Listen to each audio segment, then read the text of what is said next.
4 p.m., we're bringing you developing news. And the stories behind the headlines. This is Storycon. I'm Patrick Paez. I'm Lingao, and some stories are watching this Monday, August 12. The Philippines will file a diplomatic protest with China over the latest West Philippine Sea air incident. On August 8, the military says 2 Chinese aircraft executed dangerous maneuvers and dropped flares in the path of a Philippine aircraft over Scarborough Shoal. President Bongbong Marcos has since condemned the incident and said Beijing's actions were, and we quote, unjustified, illegal, and reckless. The health department assures the public that hospitals are prepared to admit leptospirosis patients. This, as San Lazaro Hospital reported, manpower and medicine shortages due to increasing cases. DOH reminds everybody to seek immediate help once they experience symptoms like fever, headache, chills, jaundice, vomiting, abdominal pain, rashes, anemia, or severe muscle pain.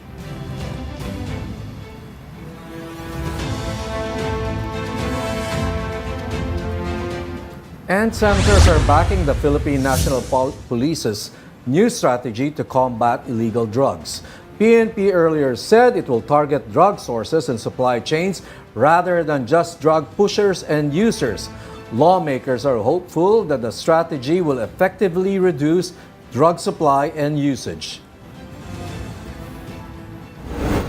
Joining us today, Ana Marie Pamintuan, Editor-in-Chief of the Philippine Star, and Storycon's resident political pundit, Ronald Llamas. Hi, happy Monday, everyone. Happy Monday. Good afternoon, Ami. Okay, Ami, what's on the front pages of Philippine Star for tomorrow? Medyo slow day ngayon. Dagdagan ko lang yung mga sinabi niyo, yung leptospirosis. Nire-recommend daw ng Department of Health sa mga local government units na ipagbawal yung pagsiswimming sa baha. Ayan. Yan yung mga dagdag. Saka may reaction yung Department of Budget, si Budget Secretary Amena Pangandaman doon sa sinasabi ni VP Sara Duterte na mishandling daw ng budget. Sabi ni Secretary Pangandaman, ang laki-laki nga daw ng tinaas ng budget ng Department of Education when the VP was the Secretary. Wala pa ako ng exact figures, pero yan ang reaction nila. Marami nagre-react pa rin hanggang ngayon. Lalo yung mga congressmen nagagalit. Kaya titingnan natin kung anong mangyayari pagharap ng OVP, Office of the Vice President, para i-depensa yung budget nila sa House. Mukhang hindi yun yung issue ni Vice President Sara.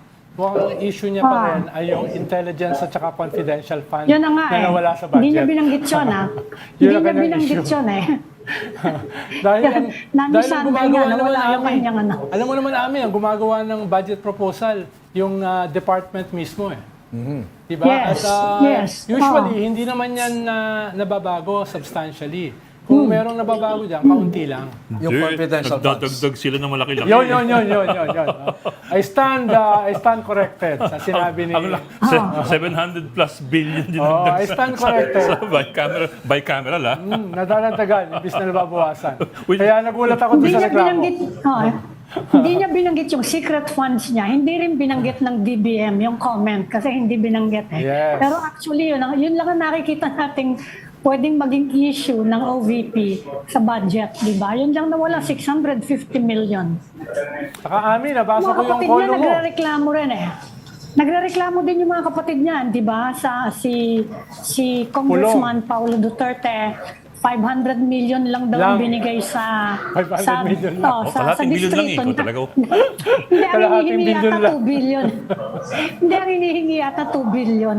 Oo nga, kalahating billion lang binigay. No? Oo nga, kalahating billion. Nabasa ko yung call mo, Ami, tungkol sa mga trends sa mga survey, sa mga latest survey. Oo nga. Kapit tinanong na natin yan sa Okta. Pati sa Okta, nagalit si BP eh. Oo, binalatan. Bakit daw gano'n ang... Bakit daw gano'n ang kinalabasan ng bakit daw gano'n yung... Kaya pinagtanggol nila Okta yung survey nila na bumaba yung sa Duterte, identifying with Duterte, at tumaas yung identifying with the Marcoses. Sabi ni Vice President, natin. anong klaseng survey yan? Pinagastosan ng gusto para itanong kung sino ang gusto ng mga tao, Duterte o Marcos. Dapat ang tinanong nila ay sinong gusto ng mga tao, Dapat pro-Pilipinas ba? Ang dinagdag ko lang, pro-Pilipinas ba o pro-China? No, medyo nakalimutan ni Vice President yan. Mukhang kung gano'n ang tanong sa survey, 100% yan, Oo. di ba? Sino ba sasabi naman ng masasabi na pro-China siya? Di ba? Yung kasi reklamo Wala ni naman atang ano. yung kasi reklamo ni Vice President eh. Okay, talaga. No, speak about the top story, Bok. Yet another diplomatic protest. I was just searching here kung nakakailan na tayo. No, since 2020, guess how many? According to this 300? report, 300. 444 diplomatic protests. Kulang pa pala yung 300 ko. So, Pero parang delikado to Itong yung burst na nilalabas. yeah. Pwede ka ma-aksidente dyan Sa, This morning during our story conference, Bok, you said that it's a normal No, it's not normal. It's something that's done to harass other aircraft. The Russians do it. It's a normal harassment tactic, kumbaga. The Russians Okay. do it, the Chinese do it. The Chinese did it to an Australian helicopter sa Yellow Sea just Yes. this May. What are the Nagfile- risks? What are the risks? Well, example, the Russians did it to a U.S. drone over Syria a couple of years ago na damage yung propeller. Okay lang yun, drone lang naman, di ba? Yeah, but it's propeller-driven So, na-damage yung propeller kasi tumama yung propeller sa flare. Propeller-driven tong aeroplano natin ito okay. Saka yung chopper. So you can imagine a manned aircraft, a manned Philippine Air Force aircraft, there's risk to life there. Yeah. dahil propeller yung ating ginagamit. Hindi naman tayo mga fighter jets. Pero wag, May jets din tayo. Trainer Trainer jets. Delikado yung pag-jet kasi may ingest ng engine yan. Yung just ng engine. Mas delikado kasi Flares yan warating So makina this mo nun. explains the strongly worded reaction from Dahil delikado. the President and also from the Armed Forces of the Philippines and the National Security Council. Yes. Parang ganun. Yes. Akala kasi nila de-escalation Baka ba't nagkaroon pa nito? Baka sa dagat lang. Mahirap kasi piliin. Nagkaroon ng easing and escalation as far as on the seas, on the waters. Pero lumipat doon on air. Yung mga mahilig manood ng pelikula, sabi na, bakit sa pelikula pag maglabas ng flares yung mga aeroplano, tik, tik, tik, tik, parang gano'n lang, di ba? Kasi yung pelikula yun Sa pelikula mukhang magkakalapit mga aeroplano Pero in reality, magkakalayo dapat yan kasi for you to use your missiles, you have to be far apart. Yeah. You can't use your missiles close range. Yes, pakatamaan ka ng debris. Yung debris. Di ba flares, correct me if I'm wrong, this is a very uninformed question. Di ba flares, they extinguish fast? Well, relatively, but they're in a container. And yung container yung delikado, as well as the heat. Okay. Usually kasi mga flares is used to divert rockets. So hindi siya yung mga baby rocket natin Hindi sa siya New yung Year. mga paputok. Kasi iniisip ko yung mga paputok na Sa New Year. walang bagong taon. Mga heat-seeking rockets yung delivered mga flares. heat-seeking rockets. The other countermeasure is yung shaft, which is a strip of aluminum foil.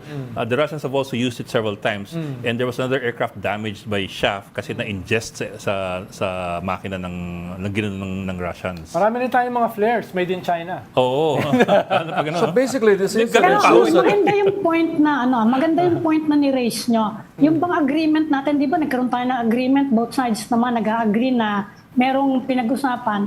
Kailangan ba natin ng bagong agreement on aerial airspace. operations? Over Bao de Masinloc. This is another area. I mean, this is over Bao de nga Masinloc naman in Scarborough Shoal. Hindi pa natin alam Ano yung nga? unang agreement Tapos may susunod pa na bagong agreement. We haven't read it So yet. dalawang agreement na yun, wala tayong kaalam-alam. Pero mukhang yung unang agreement involves Ayungin Shoal, di ba? The resupply. Ayungin Shoal yun, saka dagat. Yung resupply yun yung resupply. So baka kailangan na naman, siguro kailangan tanungin namin ng DFA, Kailangan na naman ba ng bagong agreement dyan sa lugar na yan and governing aerial operations? Or we could ask the National Security Council. Mamaya naman, andyan siya. Baka sabihin na naman sa bagay kasama NSC sa mga they're mga part of ganyan. the consultation. For those waiting, we will have later one of our guests, NSC Undersecretary. USEC, Jonathan Malaya. So, Ami, pwede mong idagdag doon sa susunod mong column, yung Oculum survey, na medyo malaki yung binaba ni Vice President Sara. Yung presidential preference to, from 44% yata to 25%. So halos kasing laki nung sa SWS na trust rating naman, no? Approval rating. Kaya nga Almost the same, Kaya nga nagbababaan talaga. 18-19%. No? 19 points. Nagbababaan talaga yung mga ewan ko kung ano mangyayari dahil over the weekend, bumabanat na naman sila eh. Siya mismo pati ngayon, hindi na yung mga kapatid niya eh. Siya na mismo ang nagki-criticize and directly criticizing the president. So titignan natin kung ano yung magiging impact nun sa, medyo matagal-tagal pa yung mga susunod na survey, mga bandang September pa yan maglalabasan. Pero ganito magiging epekto. Tignan natin kung anong impact sa kanya. Baka kailangan nilang kumuha lang ng mga mas effective na advisor para bigyan sila ng advice on paano bumanat. So, Mukhang dapat ayaw, kuning mukhang advisor. ayaw ni mukhang ayaw ni Vice President ng advisor eh. Oh, dahil yung mga banat nila bumabalik sa kanila eh. Hindi dapat ganoon yung pan mo, yung mga statement mo.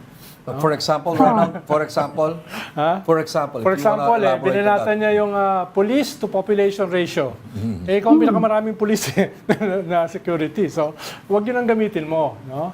Halimbawa, binanatan mo yung mga baha. Eh, 6 na taon, sabi nga ni Senate President Chis Escudero, 6 na taong kayo na sa gobyerno, ano nagawa nyo? Di ba? Yung mga ganun ba na dapat kasi kung babanat ka, i-anticipate mo ano yung pang-counter using your statement.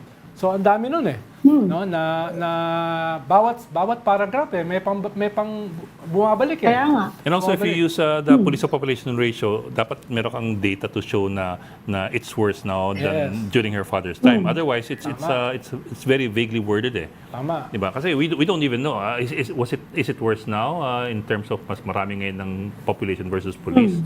Or is it just the same? Kasi if it is the same, tatuman din tatay niya. And I understand it wasn't even mentioned what is the correct or the ideal ratio. Kasi when we get into things like ratio, we have to. It's very specific and very technical. Yeah. What is the desired or ideal ratio You wanna have a of policeman reference. per population? Parang ganon. Halimbawa, sabi niya, Ang gusto daw ng PNP, 1 for every 500 people. That's a lot. Sa given our ngayon, big population. ang ratio natin, 1 policeman for every 2,000 sa ngayon. Oh, times 4. Oo, ang gusto ng PNP gawin, 1 for every 500 lang. saka sinabi pa niya na hinaharas siya ng PNP. Ganyan talaga ang kanilang modus operandi pag sila ay nangaharas. Eh baka tanungin siya, ganyan di ba yung ginamit na harassment during Tokhang? No? Di ba? So nung panahon ng tatay mo, mas marami rin harassment eh. So, ayun, ingat ka sa mga statement mo na baka bumalik sa'yo. Lalo na nung sinabi niya, everything is about politics. It's about, ang ginamit ng term, perpetuation in power. Yung mga nasa posisyon, ayaw na bumaba. Eh baka sabihin sa'yo, it takes one to know one. No? So, ayun lang, ingat lang. Na baka kasi meron diyang mga mas learned kaysa kay Lingao na ibabalik yung iyong statement laban sa'yo. Okay, I'm looking at the paper. I'm looking at the paper from a foreign public safety agency, and mukhang ang ideal ratio, the best ratio is 1 to 500. So ganun nga. Yun, that's basically, Yes. I guess, for the developed country, parang ganun ano. Medyo malayo, no? Yung atin. Right.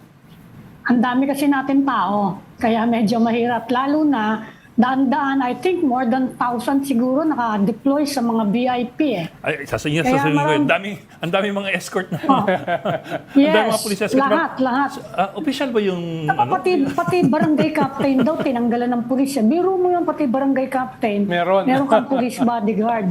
Ilan yan? Libo-libo yan. Libo-libo. Apart from that, may mga mga private VIPs na magsabi ka lang na may threat ka, meron ka ng security, ang dali-daling kumuha eh. Paano? Lahat naman tayo dito na may problema sa personal security. Mga journalist, kaya't maya, pinapatay all over the Philippines. Environmental advocates, legal professionals, hindi man tayo binibigyan ng security. So, dapat 1:1. Tsaka, Ami, baka mali yung messenger. Baka mali na yung magreklamo, Yan na nga yung merong isang batalyon na security, no? The biggest and the highest in our history, no?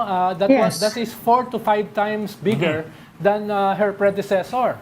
Halimbawa, si Lenny Yes. yata, 70 plus. more than 4 80 times. to 100. Oh, more than Ah. 4 times. Si Binay, mas malaki yung multiplication, no? Si Kabayan, no? Mas maliit. So, baka iba dapat yung magreklamo. Bok, teka. Speaking of security, ipasok natin guest natin. Yan. Ayan. Yes. Security Council. Joining us today. Yung mas Ano sa segue, di ba? mas marami alam sa atin, no, about security, no? Okay, Ami. Join us now from on the Storycon is Jonathan Malaya, Assistant Director General of the National Security Council. Sir, magandang hapon and welcome back to the Chiefs. Ay, Ala. Ay, Asek. Storycon. Magandang hapon, Yusek. Pasensya na sa huntahan namin, kung saan pumunta eh. Nagpapanggap kami may alam sa security. Masarap naman nakinig. Nakikinig, tawa ako ng tawa habang nakikinig sa inyo. Hindi mo nakikinig. Buti mo na natin sinabi tungkol sa NSC.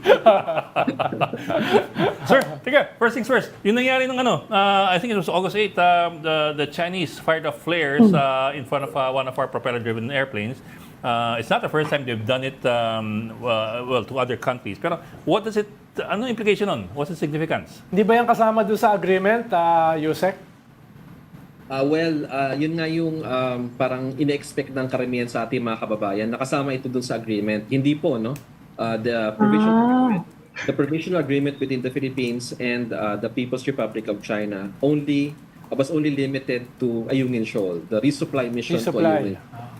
Okay, so hindi pasok yung iba. Ang luwag-luwag ng West Philippine Sea, no? Napakadaming features. We have 9 occupied features and many of these areas are contested. So kinabigla talaga namin yung nangyari, no? We were surprised that this event happened, and the condemnation really is very strong, not only from the AFP, not only from the National Task Force West Philippine Sea, but also from the President himself. Kasi clearly unprovoked yung nangyari kasi wala namang ginagawa yung ating eroplano doon, but doing a routine patrol mission over Bahaw de Masinloc. Okay, ADG Malaya, when you say routine, we have done this before in the past because to my recollection, ADG Malaya, the Chinese have effective control of Scarborough Shoal. So I guess as far as they're concerned, that includes airspace. Is this the first time we've been back there in terms of the Air Force? Or have we been doing this all along? Well, when you say the People's Republic of China has effective control, what they have is just control over the lagoon. Mm-hmm. It's just inside the shoal. Okay. Outside of the shoal, our BFAR vessels can go in. Our Coast Guard vessels can do what they need to do, and our fishermen can also fish. And we always conduct maritime patrol over that area. This is not the first time, and this will not be the last time na gagawin natin yung maritime patrol natin. But this is the first time, as you said, that they did this kind of intercept at nagpaputok pa ng flare in the flight path of the Philippine Air Force. So the Air Force has always been flying in that area? Yes. Okay. We have always been flying in that area. The missions of the Philippine Air Force is related to what? I mean, information gathering or monitoring? What sort of activities are involved in these Air Force missions? No. What we do is what sovereign nations do. Remember, Bahaw de Masinloc is very close to the coastline of Zambales. No, is a low tide elevation which is not subject to the sovereignty claim of any country. Mm-hmm. It is within the exclusive economic zone of the Philippines and continental shelf. So our Philippine Air Force was doing what any sovereign country would do. It's inside its EEZ patrol. Primarily for maritime domain awareness. Actually, yung agreement nyo over yung resupply mission sa Ayungin, it covers pati aerial operations, ano? No, it does not. What was explicitly provided in the preliminary understanding with the People's Republic of China over Ayungin Shoal is the maritime resupply mission. So, hindi covered doon yung aerial resupply. But the Philippines can utilize an operational mix of various means of resupplying our people in Ayun yung show. So, So Yusek, pwedeng kung aerial magbabag... resupply. Pwede siyang aerial resupply. Pwede. There is no Pwede. prohibition, yes. There is no prohibition. Malinaw na ba? Malinaw na ba? Kasi hanggang ngayon parang may disagreement pa on both sides. Yung, do we have to notify China? Or do we notify China? Or do they get to know kung may papunta tayong vessel dahil lang sa mga protocols on shipping? Malinaw na ba yan, yung aspect na yan? Ma'am Ami, if you look, as I said during the last time I also was on this show, maliwanag na maliwanag yung laman ng provisional agreement between the Philippines and the PRC. Ini-spin lang nila for them to be able to save face and for their domestic audience. Because, the Chinese Communist Party has to project a certain image to their public, that they are in control. But China, the People's Republic of China, and the Philippine government knows exactly what is in that agreement. And maliwanag in that agreement that there is no prior notification and that there is no boarding or inspection of our ships going to BRP Sierra Madre. And nasunod naman ito. Ini-spin lang nila to make them look, for them to save face, Kasi napilitan silang makipagsundo sa atin. Yusek, may plano na ba tayo or framework kung sakaling halimbawa mangyari uli yung ganitong klaseng aerial harassment, lalo na kung magkaroon ng aksidente? Halimbawa, isang eroplano natin or chopper ay paulanan uli nitong flares at maaksidente yung ating eroplano or chopper. Sana naman hindi. Pero kung sakaling mangyari yan, Yusek, meron ba tayong framework na immediate na position natin, immediate conduct? Yes, meron. In fact, in 2019, meron tayong tinatawag na multilateral set of guidelines for air military encounters. And this was adopted by the defense ministers of the ASEAN region. Okay? At meron din ang PRC and the United States and some other powers also agreed on missions in principle on multilateral guidelines to manage unexpected encounters between their military aircraft. So merong ganito, So I don't know exactly if we will pursue a similar agreement with China, but if you ask me that question, yes, there is a certain types of agreements that can be the position of the Philippines moving forward. Sir, we're all familiar with the gray zone operations. China's been conducting this with, for example, yung militia boats nila on the water. What about this one? This looks eerily familiar. Para sa gray zone operations in the air or operations short of military conflict. Is this how you look at it? And moving forward, what do we do about it? Yes.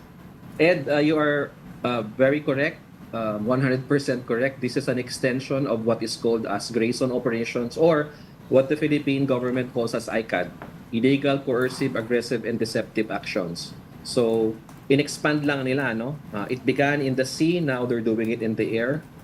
They have done this with the aircraft of other countries in the past.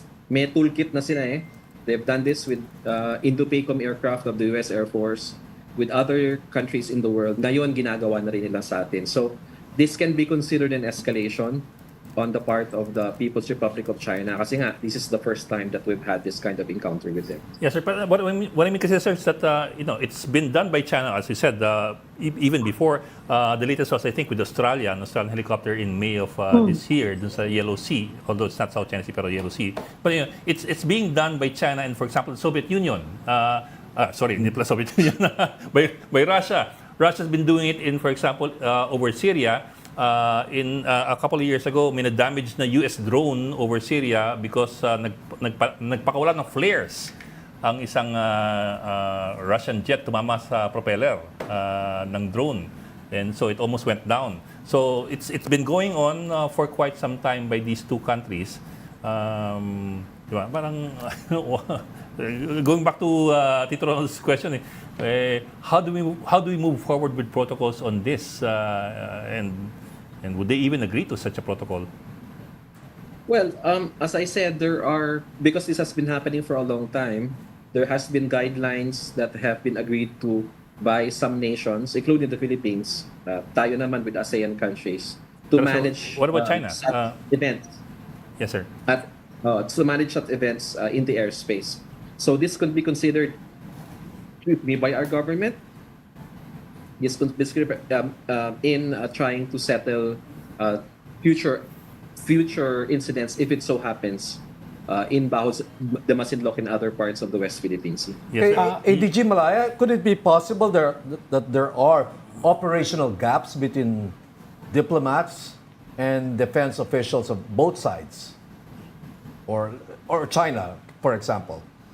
That what's being discussed among diplomats is not necessarily translate or among defense officials who are on the ground. Okay. Insofar as the Philippines is concerned, I don't think so. The coordination between our different departments are pretty established and standardized. So there is clear coordination.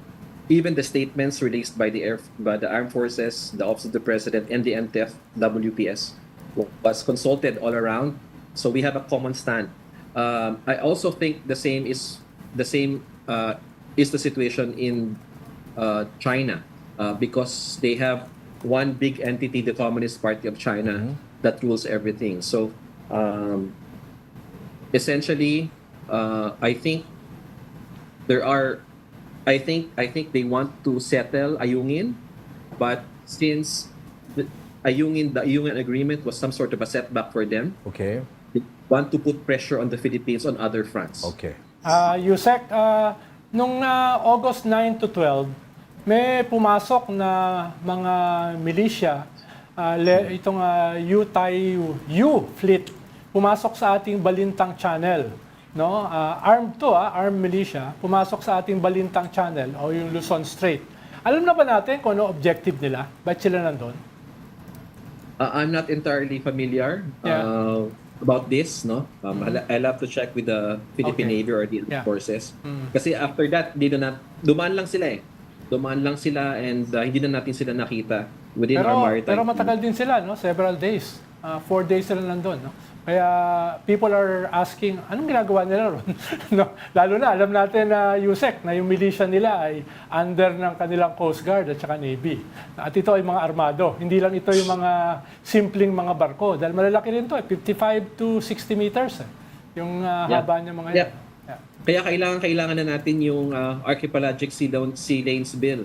Kasi yung Archipelagic Sea Lanes Bill will identify the sea lanes that can be used by foreign entities, whether they are civilian or military, in passing through our Philippine archipelago. Sa ngayon kasi wala pa tayo noon.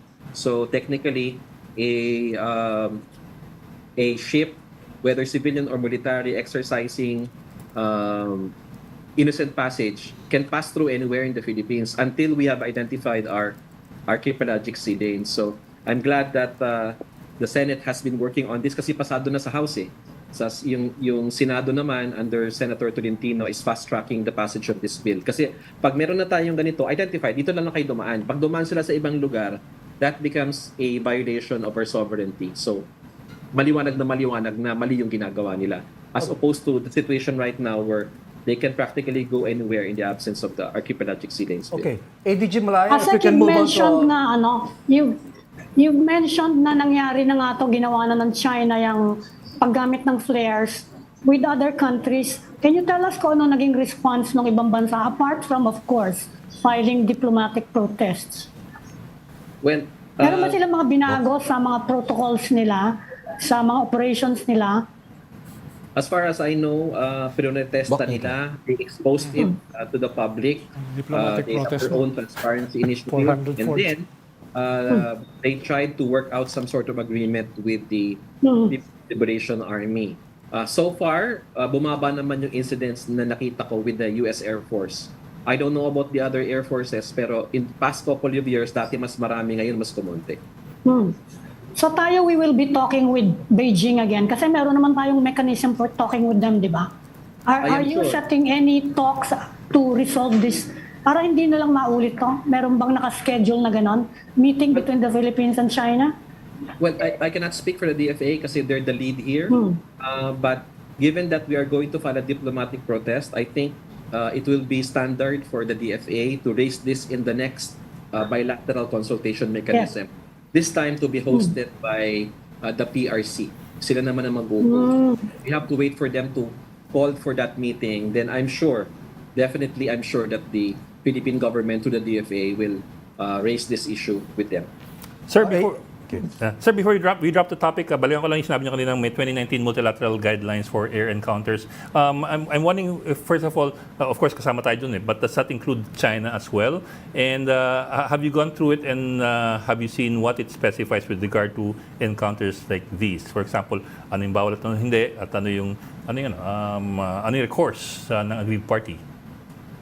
The guidelines I mentioned, which is the guidelines for air military encounters, was among ASEAN countries, and this was entered into in October 19, 2018. So this is just among our ASEAN countries. Wala pa tayo with the PRC. So this is something that I think we can consider, so that we don't have incidents like this moving forward. Okay. On another matter, ADG Malaya, I understand there's a Court of Appeals decision on a case or a petition involving you and the NTF-ELCA. Can you explain to us what is this dismissal of a petition for habeas data by two activists? Yes, Okay. I know you remember this last year. There was this incident wherein the NTF-ELCA had a press conference for two individuals who voluntarily surrendered to the Philippine Army. And during that press conference, bumaliktad sila.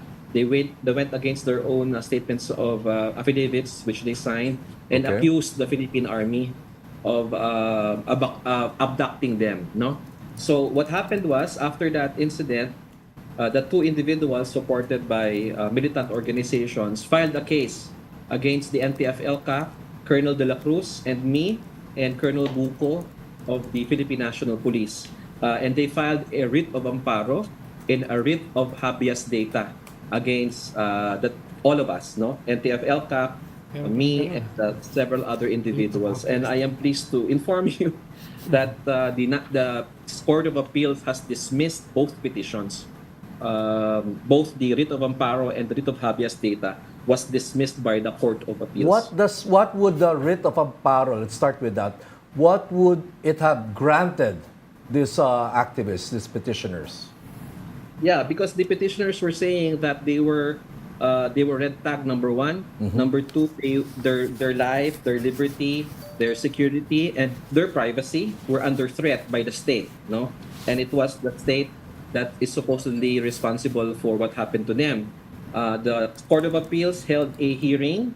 There were witnesses presented over several months. I myself came out during the hearing, and the Court of Appeal said that the petitioners failed to prove that there is imminent or continuing threat to their life, liberty, and security. In fact, you will see Jed Tamano and Junila Castro in rallies, demonstrations. You will see them on TV talking about reclamation. They even went to the Netherlands to speak at an international event, no? Yeah. So you're showing it now. So, ang sabi ng Court of Appeals, how can there be a threat to their life, liberty? They are already up and about and exercising their full rights and responsibilities under our Constitution. So, very clear yung Supreme Court, Court of Appeals decision, and the NTF-ELCA was vindicated here. Ano naman, Yusek, yung habeas data? Ang alam ko lang kasi yung habeas corpus eh. Okay. Kami ni Ed Lingao, hindi kami learned eh. Grabe ka naman. Habeas data. Compelling the state to release information. Tama, sir? Yes, yes. Ganito kasi, Just pulling your leg. Hindi ka learned eh. yeah. Na-interview kasi ako sa kabilang istasyon, hindi ko nasasabihin kung alin. Wag, sir, wag, And sir. then, during my interview, I said that we will slowly expose the information we have on them. What I meant by that was, we will release to the public information about their voluntary surrender. No, the way they interpret it is, i-expose ko yung maybe their address, maybe where they are or whatever, and they claim that this further placed their life, liberty, and security and privacy under threat. So they were asking the court to issue a writ of habeas data to stop government, in particular me, from releasing whatever information I may have against them, and to issue a protection order protecting them from further harassment. Ang sabi ng Court of Appeals, there's nothing to compel, and according to the Court of Appeals, the petitioners failed to prove the existence of the right to informational privacy. So again, a complete vindication on the part of the Does this NTFL. mean, ADG Malaya, that the NTF-ELCAC or NSC or the AFP will now be releasing information in defense of the arrests that were made back then? No. We have been very consistent. The information that we shared to the public is what we have shared. Nothing more, nothing less. Wala na po kami sasabihin tungkol dito. We already shared to the public what we know of the two.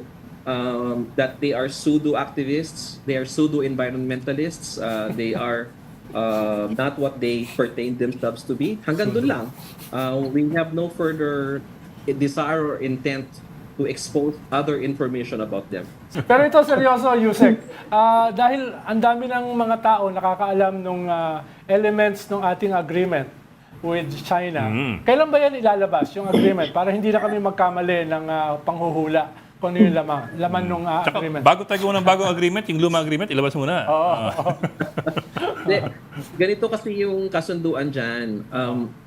Releasing the agreement to the public requires the consent of both parties. So if China does not agree, I think our hands are tied, no? So far as we're concerned, kasi we don't want to be accused of violating the agreement. And if considering how the resupply mission happened last time, tumupad naman ang parehong both parties. Tumupad naman dun sa laman. Ini-spin lang sa media. Okay. But Pero sir, ADG Malaya, sir, sumunod pareho yung parehong parties. is there more to the agreement, to this provisional agreement, than what was already disclosed by the Chinese Foreign Ministry? Kasi it seems like marami na rin sila sinabi na hindi sinasabi ng Philippine side. So meron pa ba silang hindi sinasabi?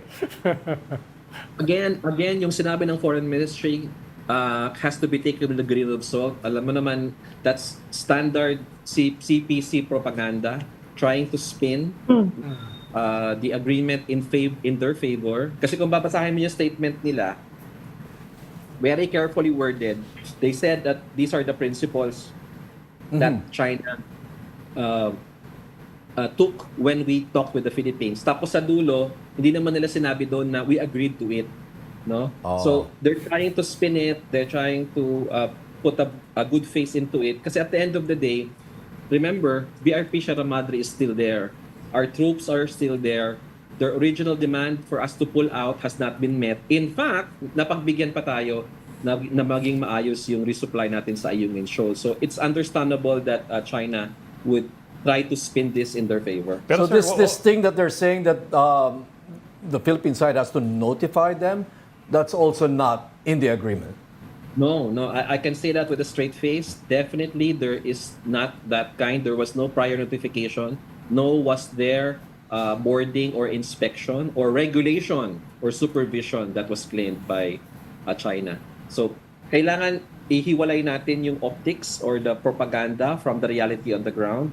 And we are pleasantly surprised that in the ground, nasunod naman lahat yung terms of the agreement. Magkaiba lang talaga in terms of the optics and the propaganda from the foreign ministry. May time frame ba, Yusek, itong agreement na ito? Halimbawa, after 1 year, i-review. expiration. May ganun ba? May expiry date ba yan? It's open-ended but subject to regular review. So, so long as both parties, I think, agree to it and no one moves to change any of its provisions, it will continue to be observed by both How parties. many raw emissions have been undertaken by the Philippine side since then, since that agreement? Just one. So Just far, one. just one. Pero sir, why is China free to release its own version or its own narrative of the agreement with its own spin? Tapos we seem to be bound to just react to whatever they release. 'Di ba? Parang medyo one-sided naman 'yun, ha? Di ba? Wala bang violation sila doon sa kanilang paglabas ng kanyang statements, Yusek? But because we negotiated in good faith, no? We negotiated in good faith, so We want to take the moral high ground here. In everything we do, actually, we have always taken the moral high ground. Ang dami nang gustong makipag-water cannon din tayo na sabayan natin yung China sa kanilang aggressive, deceptive, illegal actions. But we never took that route because we wanted to take the moral high ground. So siguro, let's just accept it for what it is. China will always try to spin it the way they want it. But what's important is the Filipino people know the truth. Well, yun nga, sir, So we kasi don't dito know the sa details. Scarborough, tuloy pa rin yung ano ninyo, magtutuloy pa rin yung aerial operations. There are routine patrols, di ba? Yes. Tuloy pa rin ba yung routine patrols? Kailan kaya yung within the week kaya meron ulit? Not just the routine patrols, we have Yes. a constant Coast Guard and BFAR rotation. So pag umalis na yung Coast Guard, papalit yung BFAR, tapos babalik uli yung Coast Guard.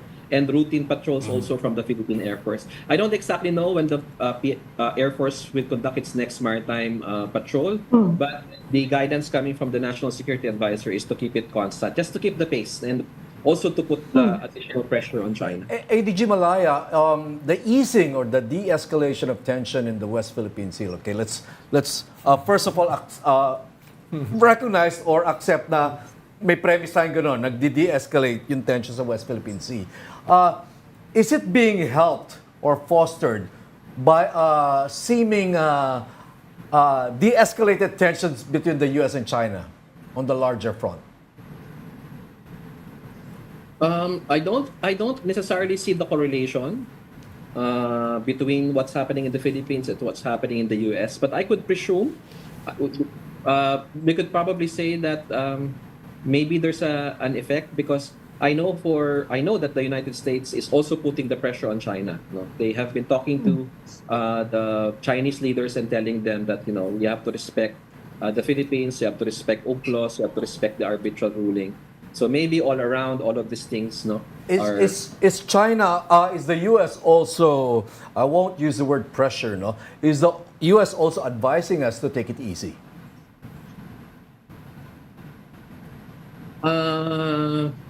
That's a hard question to answer, no? Because remember, this is our concern, and therefore it is primarily our responsibility. But the United States has always wanted regional stability in this part of the world. No? It is to their interest that things are kept at the low, no? That tensions do not increase as much as possible. So, but at the same vein, they always tell us that their commitment to the Philippines is ironclad. Yes, ironclad. Because I was just wondering... Cambio lang akong konti bago maubusan ng oras. Kasi medyo ngayon yung politics natin medyo umiinit at medyo nagbabangayan yung leadership. Is it having any impact on the security situation in the Philippines? Are you monitoring any destabilization, for example, sa ngayon? What we have been monitoring is increased foreign malign influence and interference. No, that's the alarming part. No, kasi what do you mean exactly? Foreign malign interference and saan? Influence. No, through the use of pro-China trolls, pro-China think tanks, no, pro-China individuals, no. Who are spreading fake news and information or exactly the Chinese narratives, no? So makikita mo yan, Beijing talks this way, and then word for word sasabihin yan ng mga locals dito. So obviously these people are being manipulated or utilized by China to advance their narratives in the Philippines. Kitang-kita naman ng ating mga kababayan yan, no?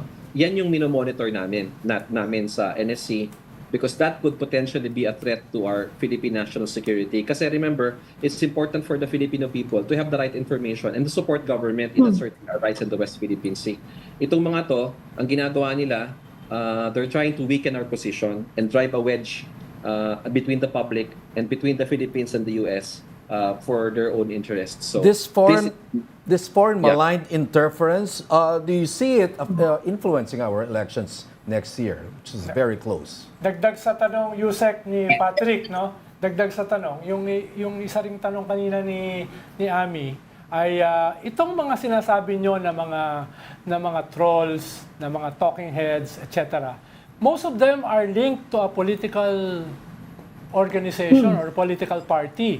So, yun yung tanong siguro ni Ami kanina. Nakikita ba natin na itong confrontation between two major political parties nagiging issue ng security, lalo na sa palapit na midterm election? Dahil hindi naman naiiba sa atin na itong mga talking heads na ito, itong mga trolls na ito, ay very close, if not an organic part of a political party here.